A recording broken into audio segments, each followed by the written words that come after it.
Europe 1, 7h12. C'est l'édito éco de Nicolas Barré, directeur de la rédaction des Échos. Là, je ne me trompe pas. Bonjour Nicolas. Bonjour Thomas. Alors, les industriels ont le moral, le climat des affaires s'améliore et les signaux pour cette année 2017 sont en train de virer au vert. Ça fait plusieurs bonnes nouvelles, ça. Et il y a surtout un signal qui rend optimiste, c'est le plus important, c'est celui que tout le monde regarde pour juger de l'état d'une économie. L'investissement repart, c'est le moteur d'une économie. Sans ça, il n'y a pas de reprise solide. Et jusqu'ici, eh bien, ce moteur tardait à redémarrer.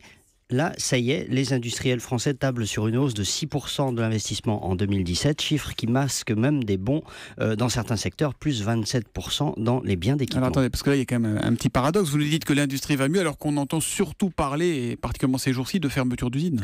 C'est vrai que l'industrie pèse moins dans l'économie qu'il y a 15 ou 20 ans, et ça, c'est une tendance lourde, mais elle redresse la tête en France, et je vous cite 3 exemples qui montrent d'ailleurs l'impact de politiques qui ont souvent mauvaise presse. Premier exemple, l'automobile va mieux grâce en partie aux accords de compétitivité qui ont été conclus chez Renault, chez PSA, Michelin et d'autres. Ces fameux accords d'entreprise qui introduisent de la souplesse par rapport à l'évolution du carnet de commandes. La flexibilité crée de l'emploi. Deuxième exemple, la défense, l'aéronautique se porte très bien grâce au marché étranger. Et là, c'est la mondialisation qui crée de l'emploi en France.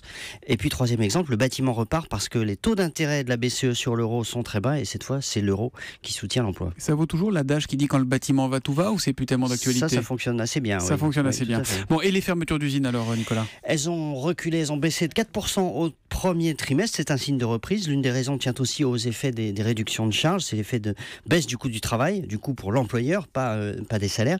Vous le voyez, il existe donc des leviers pour améliorer les choses. On peut les actionner davantage, on peut aussi décider de les bloquer par idéologie. C'est un choix politique, mais qui évite des conséquences sur l'emploi. L'édito éco de Nicolas Barré qui revient lundi. À lundi Nicolas. À lundi.